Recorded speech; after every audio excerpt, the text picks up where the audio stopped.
بسم اللہ الرحمن الرحیم رب اشرح لی صدری ویسر لی امری واحلل عقدۃ من لسانی یفقہوا قولی۔ السلام علیکم ورحمۃ اللہ وبرکاتہ۔ تہاون کرو ورنہ نتائج بھگتنے کے لیے تیار ہو جاؤ۔ ڈونلڈ ٹرمپ کی دھمکیاں خاص میرا موضوع رہے گا اس ویلاگ میں۔ سب دوستوں سے یہ میری گزارش ہوگی کہ ضرور چینل کو سبسکرائب کر دیں، لائک کر دیں اور شیئر کر دیں۔ ڈونلڈ ٹرمپ نے اپنی دوسری ٹرمز میں عہدہ صدارت کا حلف لینے کے بعد اب اپنی پالیسیاں، اپنی سوچ اور فکر پر بات کرنی شروع کر دی ہے۔ صدارت کا عہدہ سنبھالنے کے ایک ہفتے کے اندر ہی ڈونلڈ ٹرمپ ایک مختصر سے تنازع میں الجھ بیٹھے ہیں، اور ان کا ہدف چین، میکسیکو، کینیڈا نہیں بلکہ ان کے غصے کا نشانہ بننے والا ملک کولمبیا تھا، جو لاطینی امریکہ میں ریاست متحدہ امریکہ کا سب سے قریبی اتحادی ہے۔ یہی میرا خاص موضوع ہے۔ سب دوست چینل کو سبسکرائب کریں، لائک کریں، شیئر کریں۔ سچ بات کہنا، سچ بات پھیلانا صدقہ جاریہ ہے، تو آپ بھی سچ بات کہنے اور سچ بات کو آگے شیئر کرنے کے سفر میں ضرور میرے ہم سفر بنیں اور ثواب دارین حاصل کریں۔ میرے دوستو، کولمبیا کا جرم یہ تھا کہ اس نے غیر قانونی طور پر تارکین وطن افراد سے بھری 2 امریکی پروازوں کو اترنے کی اجازت دینے سے انکار کر دیا، کیونکہ یہ عسکری جہاز تھے۔ لیکن ٹرمپ کے لیے دھمکی کا اجرا کرنے کے لیے بس اتنا کافی تھا۔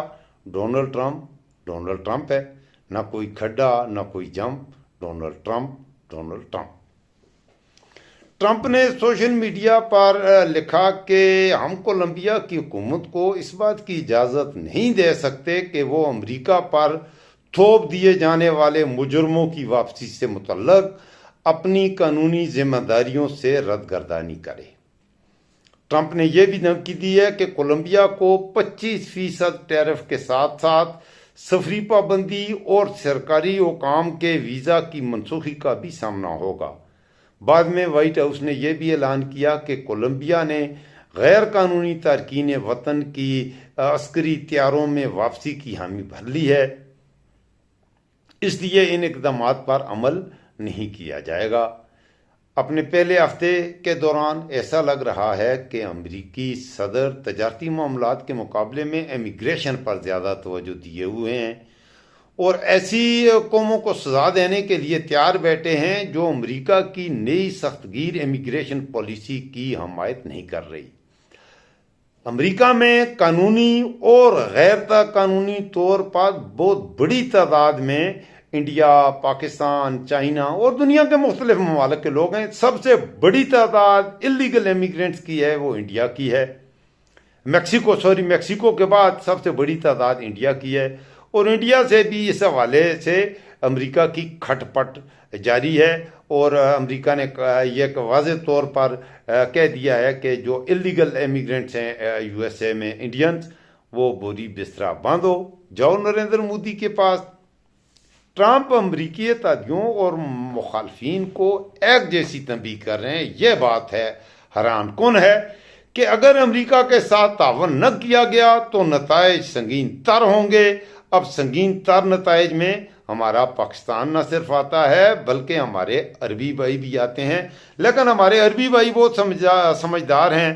شہزادہ محمد بن سلمان نے تو مبارکباد کے لیے جب کال کی، ہمارا پرائم منسٹر یا پردھان منتری تو اس قابل ہی نہیں ہے کہ اس کا فون بھی کوئی اٹھاتا۔ اس نے بہت کوشش کی، لوبنگ کی، خرچے کیے کہ بھائی ڈونلڈ ٹرمپ مجھے ہیلو کہہ دے، لیکن ڈونلڈ ٹرمپ ہے کہ وہ ہیلو کہنے کے لیے بھی تیار نہیں۔ لیکن سعودی عرب، محمد بن سلمان اسلامی دنیا کی ایک بڑی فگر ہے، بڑا نام ہے، اور وہ شہزادہ ہے بھی کچھ انوکھا ہی ہے، وہ بلکہ سعودی عرب کا ڈونلڈ ٹرمپ ہی ہے۔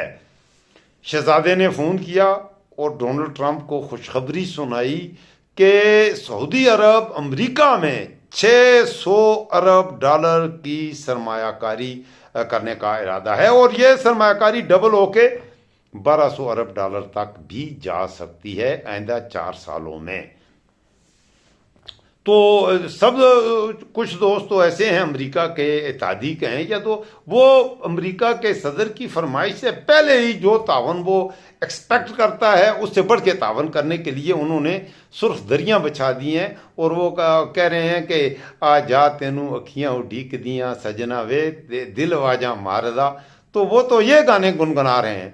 اچھا، کولمبیا نے ٹیرف کی جنگ میں الجھنے سے گریز کیا ہے، تاہم یہ نئی حکمت عملی ٹرمپ انتظامیہ کا بھی امتحان لے گی۔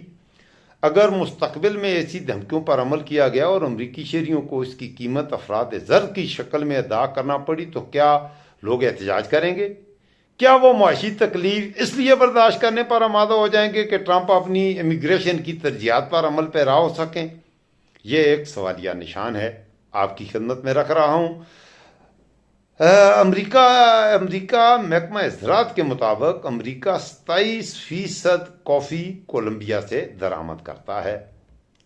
اس کے علاوہ کیلے، پھول اور دیگر مصنوعات بھی کولمبیا سے درآمد کی جاتی ہیں۔ صرف کافی کی درآمد کا حجم $2 ارب تک ہے۔ کولمبیا کے صدر گسٹاوو پیٹرو نے ابتدا میں کہا تھا کہ ان کا ملک تارکین وطن کی واپسی عام جہازوں میں قبول کرے گا، لیکن ان کے ساتھ مجرموں جیسا سلوک نہیں کیا جائے گا۔ یہ کوئی راز نہیں کہ پیٹرو ٹرمپ کو پسند نہیں کرتے ہیں، کیونکہ وہ امیگریشن سمیت موسمیاتی تبدیلیوں پر ٹرمپ کی پالیسیوں پر پہلے بھی تنقید کرتے رہے ہیں۔ Social media platform X پر انہوں نے لکھا ہے کہ ٹرمپ لالچ کی وجہ سے انسانیت کو مٹا دیں گے، اور انہوں نے الزام عائد کیا ہے کہ امریکی صدر کولمبیا کے شہریوں کو کم تر نسل سمجھتے ہیں۔ پیٹرو نے مزید کہا کہ ٹرمپ معاشی طاقت اور گھمنڈ کی مدد سے تختہ اٹھنے کی کوشش کر سکتا ہے، لیکن وہ لڑیں گے۔ اہم بات یہ ہے کہ پیٹرو نے کہا ہے کہ آج سے کولمبیا پوری دنیا کے لیے کھلا ہے، کھلی باؤں کے ساتھ۔ یہ بات کسی بھی امریکی صدر کے لیے پریشان کن ہونی چاہیے، خصوصی طور پر ایسے صدر کے لیے جو امیگریشن کے مسئلے کو حل کرنا چاہتے ہیں۔ ان کی انتظامیہ نے کہا ہے کہ اس کام کے لیے میکسیکو سے آگے تک دیکھنا ہوگا۔ کرسٹوفر آرلانڈو، جنہیں ڈونلڈ ٹرمپ امریکی سیکرٹری خارجہ کے عہدے کے لیے چن چکے ہیں، طویل عرصے سے یہ کہتے چلے آئے ہیں کہ دیگر ممالک کے ساتھ مل کر کام کرنا امریکی خارجہ پالیسی کا اہم جز ہونا چاہیے، لیکن اتوار کے دن ہونے والی جھڑپ کے بعد یہ کام مشکل تر ہوتا جا رہا ہے۔ یہ بھی واضح رہے کہ سالانہ دنیا بھر سے لاکھوں تارکین وطن انڈیا اور چین سمیت مختلف ممالک سے شمال کی جانب رخ کرتے ہیں اور لاطینی امریکہ میں پہنچنے کے بعد کولمبیا کے راستے سفر کرتے ہیں۔ یہ ایک خطرناک سفر ہوتا ہے جس میں مجرم گروہ مدد بھی کرتے ہیں۔ ٹرمپ کے جواب میں کولمبیا کے صدر نے یہ بھی کہا ہے کہ اگر امیگریشن پر مذاکرات معطل ہوئے تو غیر قانونی سرگرمیوں میں اضافہ ہو جائے گا، اور یہ بیان ایک ڈھکی چھپی دھمکی کے طور پر دیکھا جا سکتا ہے کہ غیر قانونی تارکین وطن کی تعداد کم ہونے کے بجائے مزید بڑھ بھی سکتی ہے۔ تاہم یہ واضح ہے کہ ٹیرف عائد کرنے کی دھمکی کا معاملہ اور امریکی مطالبات نہ ماننے والے دوسرے ممالک کے لیے درد سر بھی بن سکتا ہے، اور جیسا کہ ہم نے دیکھا یہ ٹرمپ کی سب سے پہلی حکمت عملی ہوگی۔ ٹرمپ نے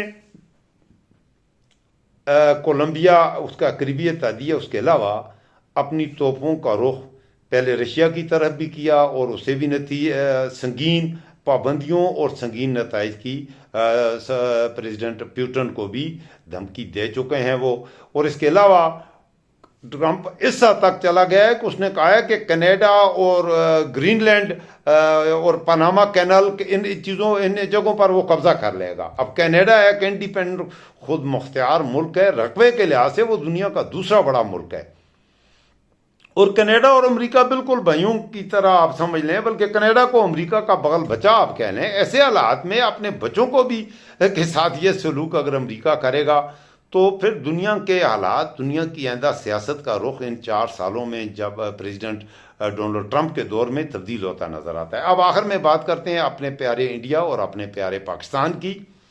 تو اپنے پیارے انڈیا کو بھی ڈونلڈ ٹرمپ نے ایک تو پاکستان اور انڈیا سے جانے والے مبارکبادی اوتھ ٹیکنگ سرمنی میں جانے والے مبارکبادی جو وقت تھے ان کی جو درگت بنی امریکہ میں، پاکستان کی طرف سے محسن نقوی کو بھیجا گیا اور اس کو بالکل نئے سوٹ بھی لے کر دیے گئے، سرخ ٹائیاں بھی لے کر دی گئیں، اور وہ ٹائیاں پہن کے ہوٹلوں میں جا کر گوروں کے ساتھ مل کر سیلفیاں لے کر بھی ثواب دارین حاصل کرتے رہے۔ لیکن جس ٹاسک کے لیے بھیجا گیا تھا، نہ کوئی سینٹ میں نہ کوئی کانگریس، انہوں نے محسن نقوی، حالانکہ پاکستان 25 کروڑ لوگوں کا ملک ہے تو ایک دو سینیٹر ہی اس سے مل لیتے تو اچھا ہوتا، لیکن کیا کریں، وہ کہتے ہیں جیسا منہ ویسا تماچا۔ تو محسن نقوی کا منہ ویسے بھی بہت چھوٹا سا منہ ہے، قد بھی ذرا دھیما سا ہی ہے، اور وہ چھوٹا اس کا انداز زنانہ ہے، بچگانہ ہے، تو اس لیے میں نے کہا جیسا منہ ویسا تماچا۔ اور انڈیا کی بات کریں تو نریندر مودی نے انڈیا کے دبلے پتلے جے شنکر کو بھیجا۔ جے شنکر کی اتنی عزت افزائی ضرور ہوئی، اتنی عزت افزائی، دنیا کی آبادی کے لحاظ سے سب سے بڑے ملک کے وزیر خارجہ کو یہ عزت ضرور ملی کہ اسے ایرینا کے اندر داخل ہونے کا موقع ملا اور وہاں ایک سیٹ مل گئی۔ محسن نقوی کو تو وہ سیٹ بھی نہیں مل سکی۔ یہ تھی میرے دوستو ٹوٹل کہانی۔ آئندہ آنے والے 4 سالوں میں لگتا یہ ہے، یہ مجھ ناقص کا تجزیہ یہی ہے کہ دنیا میں بہت بڑی تبدیلیاں آئیں گی، اور میرے خیال میں جو سپر پاور ہونے کا تاج امریکہ کے سر پہ ہے، وہ آہستہ آہستہ اس کے سر سے مجھے سرکتا ہوا نظر آتا ہے۔ ظاہر ہے ایک سپر پاور کے منصب سے ہٹنے میں ٹائم ضرور لگتا ہے، لیکن جس طرح کی پالیسیاں ہیں ہٹ سکتا ہے۔ اور آئندہ کی سپر پاور ہوگی کون، اس کے لیے بہت سے کھلاڑی ہیں، تیار ہیں، اور ان میں مضحکہ خیز بات یہ ہے کہ انڈیا بھی کچھووں اور خرگوشوں کی اس جنگ کو دوڑنے کی تیاری کر رہا ہے۔ چین، رشیا، یہ تو چلیں بات کریں گے، مقابلہ ہے برابر کی ٹکر کا، لیکن انڈیا نے بھی کہا ہے، اور میرے خیال میں نے پیچھے بھی ایک ولاگ میں عرض کیا تھا، اگر امریکہ سپر پاور نہیں ہوگا تو سپر پاور یورپ ہوگا، اور یورپ میں جو سب سے بڑی سپر پاورز ہیں وہ پہلے نمبر پہ میرے خیال میں فرانس ہے اور دوسرے نمبر پر جرمنی ہے۔ فرانس، ویسے تو جرمنی یورپ میں پہلے نمبر پر ہے، لیکن فرانس جو ہے ناردرن افریقہ کے 12 کنٹریز ایسے ہیں، 12 کنٹریز جہاں پر عملاً فرانس ہی کی حکومت ہے، اور آج بھی فرانس کا راج چلتا ہے، اور دنیا سے کولونیل پیریڈ برٹش راج تو ختم ہو چکا، لیکن فرینچ راج ختم نہیں ہوا، وہ چل رہا ہے، اور فرانس آج بھی بہت ہی طاقتور بھی ہے۔